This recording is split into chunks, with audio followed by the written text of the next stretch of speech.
All right, guys, so we are going to do a postpartum assessment. This is my lovely model, Ari.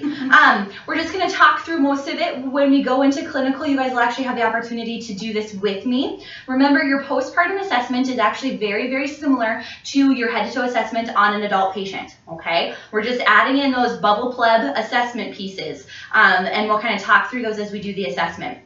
So when you're walking into the room, most important thing is obviously greeting your patient, introducing yourself, letting them know that we're going to be doing an assessment, kind of starting to build that rapport with your client right away. Okay, so after we've built that rapport, we're going to come in. I don't have a vitals machine here, but we're going to, just like every patient, we're going to start with our vitals. So we're going to get a temperature, we're going to get, we're going to put the blood pressure cuff on, we're going to get the blood pressure, we're going to get the heart rate, we're going to get a stat, and you're going to count for respirations.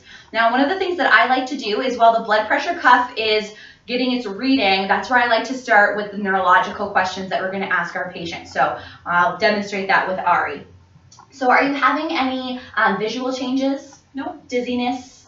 Headaches or anything? No. Okay. Any chest pain? No. Difficulty breathing? Chest pressure? Anything like that? Okay, perfect, awesome. So we're gonna go ahead and I'm just gonna listen to you, okay? So I'm gonna have you do 2 deep breaths on each side, okay?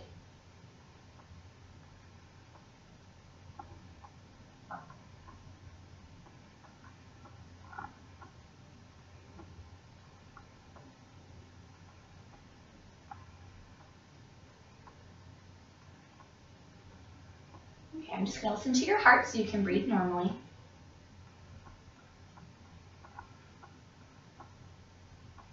All right, and guys, you would listen in all your lung fields, okay? And then I'm going to have you sit forward. I'll just listen to your back while you breathe. Deep breaths for me.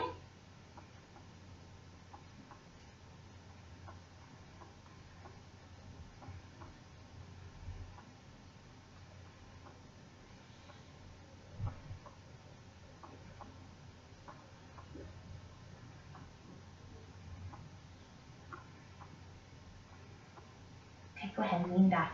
And I'm just going to listen to your tummy, okay? Have you been tolerating food okay? No dizziness or no nausea or vomiting? Okay, perfect. All right. So guys, as you notice, one of the things I like to do is do all my listening first, okay? You have the stethoscope on, it's in your ears, you might as well just get that part done and over with. So we're going to do our lung sounds, we're going to listen to our heart, and we're going to listen to our abdomen. Okay, by this time our blood pressure cuff should be done, so we'll write down those vitals. Make sure that we tell them to our mom and tell them, you know, this is a little high, this is normal, this is what we expect to see. Just kind of give them feedback on that. People are definitely more health literate these days, and they want to know those things. They know what their blood pressure is. They want to know if it's normal or not. So go ahead and take that off, okay? And then we're going to get our pulses, so we'll feel for our radial pulse on both arms here, okay? All right, now what we're going to do is feel your tummy, okay? So what you want to do, guys, is we lay this bed flat, okay?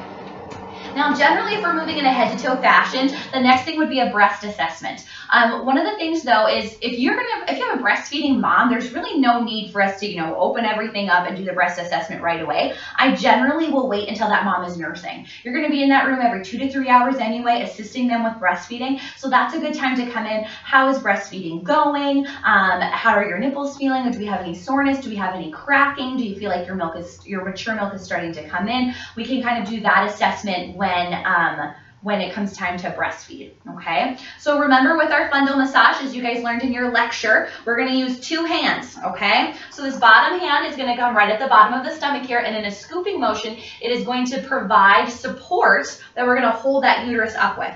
Okay, the other hand is going to start at that umbilicus, and with a scooping motion, we're going to do a massage. See how my hand is moving there in that massaging format until we can feel that fundus. Okay, it's important that we're explaining to our mom what we're doing as well. Our fundal check, what we're doing is we're feeling for your uterus. I want it to be rock solid. I want it to be like a little pebble in there, and I want it to be below your belly button. Yours is about 1 below the belly button. It's nice and firm. That's exactly what we would expect.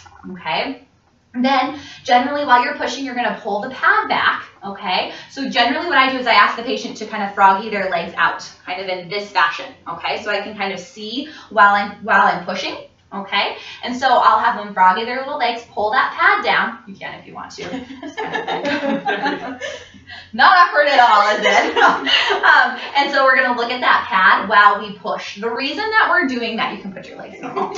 The reason that we're doing that is because we want to see if when we're pushing on that uterus, if there's any blood that is coming out, if there's any flow that is happening. Now, one thing that I usually like to ask my moms, especially if it's the next day after baby's been born, is, okay, how's your bleeding been? What has your pad been looking like? Is it getting less? Is it getting more? Have you noticed any clots? Those kind of things. So in this case, I would tell Ari, your bleeding looks great. Some things that you need to tell me about though, if you are saturating a pad front to back, side to side in less than an hour, I need to know about that. And if you're passing clots larger than about the size of a quarter, I need to know about that as well, okay? So we just want to set that expectation, give them some control over their health care as well.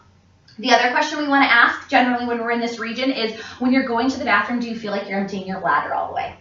Good. Okay, so then we're going to move down. We're going to pull up the pant legs if they're wearing pants, or move the gown so that we can assess for edema. Generally in our moms, we're going to notice most of our edema in this pedal ankle region. Okay, so we're going to feel for our edema. All right, we're going to feel our pedal pulses.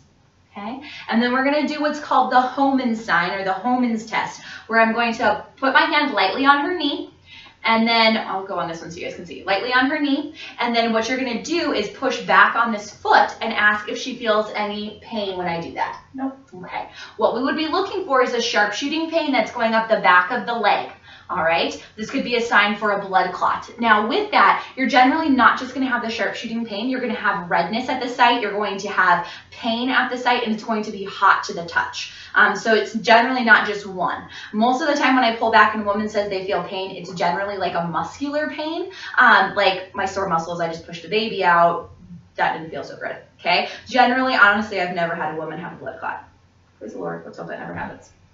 Okay, so then the next one that we're going to do is actually what we want to check for hemorrhoids, and we want to check her bottom and check for what her laceration looks like. So generally what we would have the mom do is roll onto her side, okay, and then they're going to take this foot and place it up like that, yep, so that you kind of have full access. You can lay back normal again.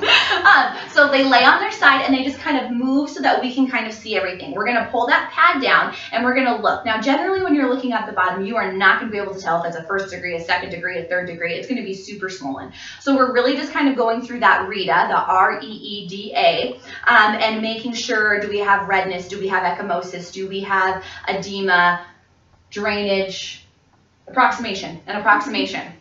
Ari is one of my students at BSC, so she just had this lecture. So with REEDA, we want to check all of those things on our mom's bottoms and making sure that we're not having any type of problem that's occurring, a major hematoma that's forming, and then checking for hemorrhoids, because pushing out a baby, there's a lot of pressure. That pushing motion is the same as if you're bearing down to have a bowel movement, and so women tend to get hemorrhoids from that as well, and we have things that we can give them here if we need to.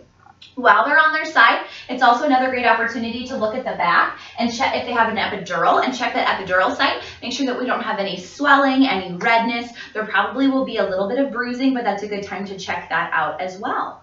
So that is your general head to toe assessment on a postpartum mom.